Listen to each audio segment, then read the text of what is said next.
இந்த வீடியோவில் நம்ம எதை பற்றி பார்க்க போகிறோன்னா, தமிழ்நாட்டில் பார்த்தீங்கன்னா குடும்ப அட்டை வைத்திருப்பவர்களுக்கு முக்கியமான 3 அறிவிப்புகள் தற்போது விலகி உள்ளது. அது என்னென்ன அறிவிப்புகள் என்பதை பற்றி தான் இந்த வீடியோவில் நம்ம டீட்டெயிலாக பார்க்க போகிறோம்.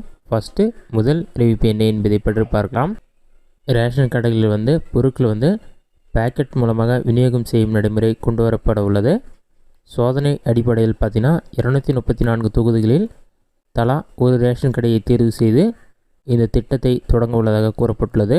சுத்தத்தை உறுதி செய்யும் வகையிலும், கடைகளில் பார்த்தீங்கன்னா அரிசி அளவு குறைவாக இருப்பதை தடுக்கும் வகையிலும் இனி பேக்கெட் முறையில் விநியோகம் செய்யப்படும் என்று கூறப்பட்டுள்ளது. முதற்கட்டமாக சேலம் மாவட்டத்தில் ஒரு ரேஷன் கடையில் மட்டும் தற்போது ரேஷன் பொருட்கள் பேக்கெட் மூலம் விற்பனை செய்யப்படுகிறது. அதன் பின்பு 234 தொகுதிகளில் ஒவ்வொரு கடையிலும் தேர்ந்தெடுத்து ஒவ்வொரு கடையிலும் பேக்கெட் மூலம் விற்பனை செய்யப்படும்.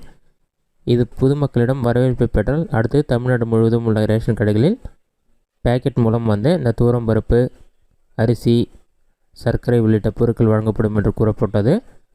இதுதான் முதல் அறிவிப்பு. நெக்ஸ்ட் இரண்டாவது அறிவிப்பு என்ன என்பதை பற்றி பார்க்கலாம். தமிழ்நாடு முழுக்க புதிய ரேஷன் கார்டு வழங்கும் பணி தொடங்கப்பட உள்ளது.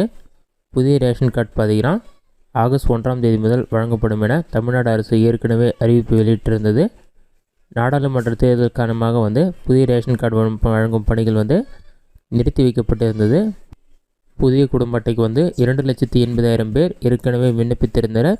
நீண்ட நாட்களாக அவங்களுடைய விண்ணப்பம் ஏற்றுக்கொள்ளப்படாமல் இருந்தது. தற்போது பார்த்திங்கன்னா அவங்களுடைய விண்ணப்பம் ஏற்றுக்கொள்ளப்பட்டு குடும்ப அட்டை ஆகஸ்ட் 1ஆம் தேதி முதல் அவர்களுக்கு அனுப்பி வைக்கப்படுகிறது. நீங்கள் டிஎன்பிடிஎஸ் வெப்சைட்டில் போய்ட்டு உங்களோட அப்ளிகேஷன் நம்பரை என்டர் பண்ணி உங்களுடைய விண்ணப்பம் ஏற்றுக்கொள்ளப்பட்டதான்னு செக் பண்ணி பார்த்துட்டு ஆன்லைனில் கூட நீங்கள் ரேஷன் கார்டு டவுன்லோட் பண்ணி புதிய ரேஷன் கார்டு உங்கள் கைக்கு வர வரைக்கும் நீங்கள் ரேஷன் கடையில் பொருட்கள் வாங்கிக்கொள்ளலாம் என்றும் கூறப்பட்டுள்ளது. இதுதான் இரண்டாவது அறிவிப்பு. அடுத்ததாக மூன்றாவது அறிவிப்பு என்ன என்பதை பற்றி பார்க்கலாம். ரேஷன் கார்டில் ஆன்லைன் மூலமாக முகவரி மாற்றுவதற்கான ஆப்ஷனை எனபிள் பண்ணியிருக்காங்க. இதற்கு முன்னாடி பார்த்தீங்கன்னா தாலுக்கா ஆஃபீஸ் போய்ட்டு தான் குடும்ப அட்டையில் முகவரி மாற்ற மாதிரி இருந்தது. தற்போது பார்த்திங்கன்னா அதை ஆன்லைன் மூலமாக எனபிள் பண்ணியிருக்காங்க.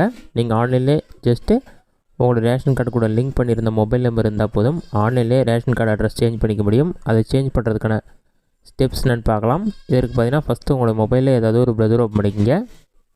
அதில் கூகுள் சர்ச்சில் போயிட்டு டிஎன்பிடிஎஸ்ன்னு சொல்லி டைப் பண்ணுங்கள். அந்த மாதிரி நீங்கள் டைப் பண்ணி வைக்க கொடுங்க. டிஎன்பிடிஎஸ்ன்னு சொல்லி டைப் பண்ணி வைக்க கொடுங்க. ஃபஸ்ட் எடுத்தோன்னே பார்த்தீங்கன்னா tnpds.gov.in ஒரு வெப்சைட் ஷோகும். அந்த வெப்சைட் செலக்ட் பண்ணுங்கள். அந்த வெப்சைட் ஒரு 5 செகண்ட்ஸோட ஓப்பன் ஆகிடும். ஓப்பன் பண்ண பிறகு பாட்டமில் ஸ்க்ரோல் பண்ணுங்கள். இதுலேயே உங்களுக்கு நிறைய ஆப்ஷன் கொடுத்துருப்பாங்க. கடைசியாக பார்த்தீங்கன்னா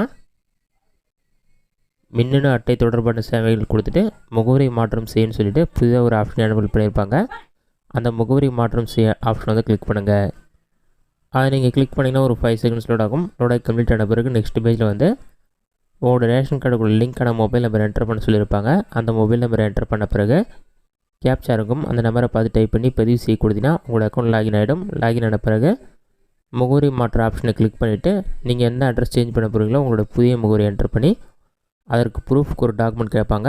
ஆதார் கார்டு எதில் உங்களுடைய அட்ரஸ் கரெக்டாக இருக்கும் அந்த டாக்குமெண்ட் அப்லோட் பண்ணி சப்மிட் பண்ணிங்கன்னா 15 to 30 டேஸ்க்குள்ளே அப்ரூவல் ஆகிட்டு உங்களோட ரேஷன் கார்டில் அட்ரஸ் சேஞ்ச் ஆகிடும். இதுதான் குடும்ப அட்டை வைத்திருப்பவர்களுக்கு வெளியான முக்கிய அறிவிப்புகள். இந்த வீடியோ உங்களுக்கு யூஸ்ஃபுல்லாக நினைக்கிறேன். இந்த வீடியோ பிடிச்சிருந்தால் லைக் பண்ணுங்கள். வேறு சின்ன டவுட் இருந்தால் கமெண்ட்ஸில் கமெண்ட் பண்ணுங்கள்.